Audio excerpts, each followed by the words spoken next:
राम जय राम जय जय राम। सब हाथ से गाइए और हाथ उठा के गाइए। किया गया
चैत्र मास बिंदु ओंकार चतुर्भुज के रूप में भगवान कौशल्या के सामने प्रकट हो गया।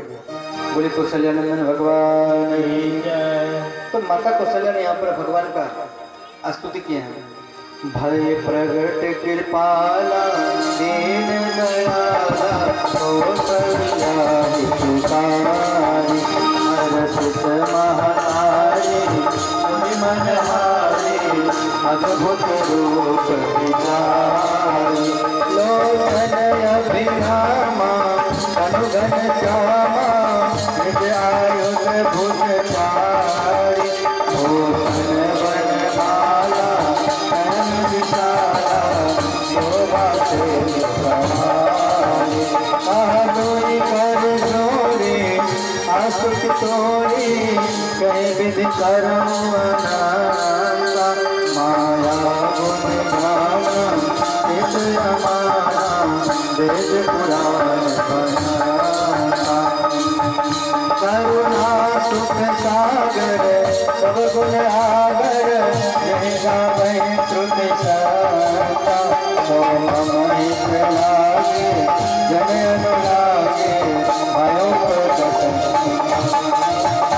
ब्रह्मांड निकाया निर्मित माया रोम रोम प्रतिवेद गए ममहुर सोमासी नमो समासी सुध शरीर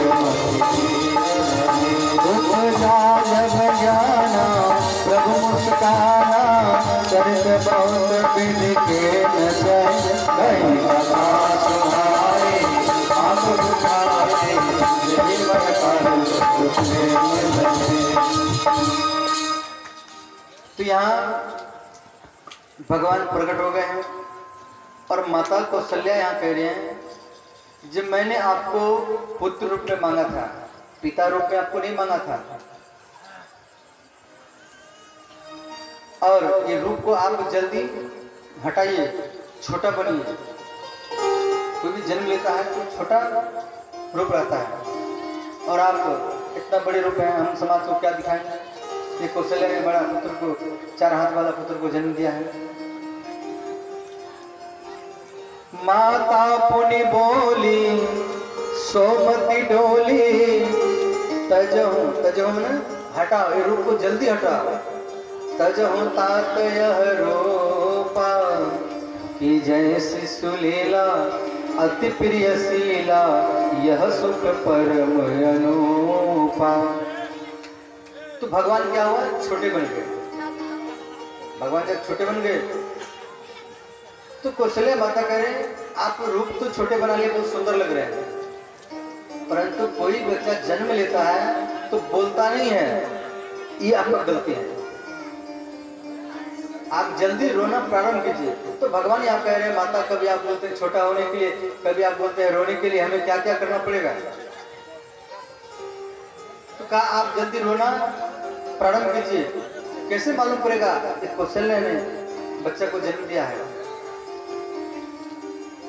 तो यहाँ भगवान कह रहे हैं हमें रोना नहीं आता, हम कैसे रोएंगे। तो यहाँ कौशल्या माता कह रहे हैं आप झूठ मूठ में तो कम सुनिए, ताकि अगर अड़ोस पड़ोस में मालूम पड़े कि कौशल्या के महल में बालक का जन्म हुआ है, बच्चा का जन्म हुआ है। तो यहाँ भगवान को रोना नहीं आ रहा है, फिर भी भगवान यहाँ रोने के लिए ठान रहे हैं। सुनी बचन सुजाना, किनका बचन? तो कौशल्या माता का। सुनी बचन सुजाना रोदन ठाना, ठाना करता है, रोना नहीं आ रहा है, वो जबरदस्ती रोने के लिए ठान रहे हैं। सुनी बचन सुजाना रोदन ठाना, होई बालक सुर भूपा, यह चरित जगावहि हरिपद पावहि, ते न परहि भवभूपा। या भगवान को रोना नहीं आ रहा था और भगवान झूठ मूठ में रोने के लिए ठान लिए। और जब भगवान रोए तो अयोध्या में जितना स्त्रियां थी सबके कान में आवाज सुनाई दिया। कोई साधारण बच्चा जन्म लेता है तो अड़ोस पड़ोस में मालूम पड़ता है, अड़ोस पड़ोस में माता लोग को आवाज सुनाई देता है, परंतु यहाँ भगवान राम रोए हैं तो अयोध्या में जितना स्त्रियां थी सबके कान में आवाज सुनाई दिया और सब दौड़ दौड़ करके कौशल्या माता के महल में आ रहे हैं कि कौशल्या के महल में कोई बच्चा जन्म लिया है। तो इस प्रकार राजमहल में जाने के लिए रास्ता नहीं बचा, इतना भीड़ हुआ। और दशरथ महाराज जा रहे हैं तो इनको जाने के लिए नहीं दे रहे रास्ता। तो दशरथ महाराज आकर के वशिष्ठ जी के पास में बोले, तो गुरुजी रास्ता भीड़ ज्यादा है, हमें रास्ता नहीं मिल रहा है। तो वशिष्ठ बोले, मेरे पास, मेरे पीछे पीछे आओ, मैं अयोध्या का कुलगुरु हूँ और हमें देख करके ये अयोध्या की स्त्रियां शर्माएगी तो रास्ता दे देगी। तो आगे आगे वशिष्ठ जी, पीछे दशरथ महाराज और अनुमति इस प्रकार जा रहे हैं। तो कौशल्या के महल में पहुंचे और तो वहां पर जितना नायनी नाई की पत्नी नायनी, तो सब नैनी चाकू ब्लेड कर लेकर के आए हैं नाभि नाड़ी काटने के लिए। हर बच्चों का नाभि नाड़ी काटा जाता है तो यहाँ भगवान का भी नाभि नाड़ी काटा जाएगा। तो सब अपना नैनी चाकू ब्लेड लेकर के उसी भीड़ में है और उसी भीड़ में एक बूढ़ी माता वो रो रही है। तो कौशल्या माता बोली, आप क्यों रो रही है? तो कहा, मैं बहुत दूर से आई हूँ और मैं ही नाभि नाड़ी काटूंगी। तो कौशल्या माता ने बोली, देखो ये बूढ़ी माता है और इनको ही नाभि नाड़ी काटने के लिए तो ये बहुत दूर से आई है। तो बूढ़ी माता ने क्या की, जैसे ही नैनी चाकू ब्लेड को लेकर के नाभि में सटाया तो रामलाला का नाभि नाड़ी छोटा पड़ गया और बूढ़ी माता रो रही थी। तो कौशल्या माता बोले, आपको क्या चाहिए? तो बूढ़ी माता ने बोली, जिस वस्त्र में आप रामलाला जैसा पुत्र को जन्म दिया है वो वस्त्र हमें चाहिए। तो कौशल्या माता ने फिर दूसरी वस्त्र को पहन करके और वो वस्त्र को वो बूढ़ी माता को दे दिए और वो बूढ़ी माता वस्त्र को लेकर के चली गई। तो बूढ़ी माता थी कौन? तो बूढ़ी माता वो ब्रह्मलोक की ब्रह्माणी अर्थात सरस्वती माता ही एक बुरी के रूप बना करके वो रामलाला का नाभि नाड़ी काटने के अयोध्या में आई थी।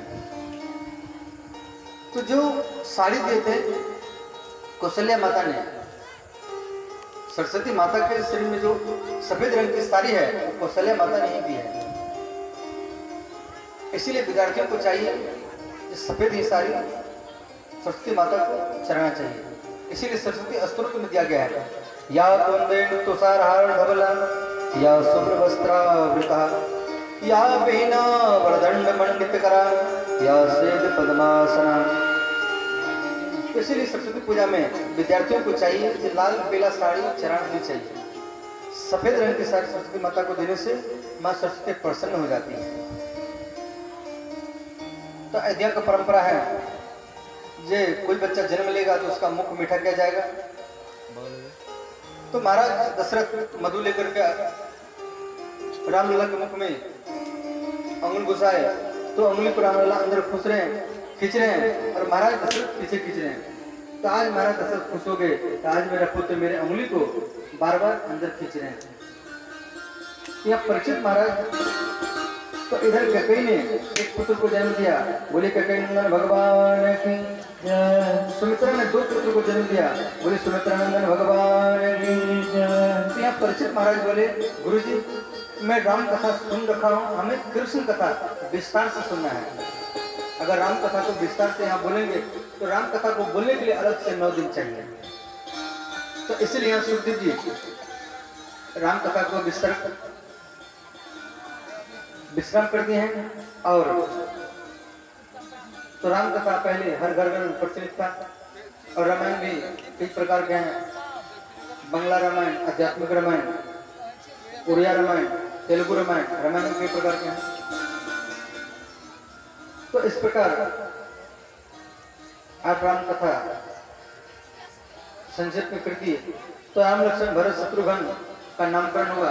उसके बाद में राम जी धीरे धीरे बड़े हुए और विश्वामित्र के द्वारा राम लक्ष्मण जनकपुर में पहुंचे और भगवान राम शिव जी के धनुष को तोड़े और राम जी का विवाह सीता माता के साथ संपन्न हुआ और लक्ष्मण का विवाह उर्मिला के साथ और भरत का विवाह मांडवी के साथ और शत्रुघ्न का विवाह सप्तकृति के साथ में। आप सब हाथ जोड़ लीजिए और आंख बंद कर लीजिए। एक श्लोक में चारों दुल्हा दुल्हन का नाम है, सब पाठ करेंगे।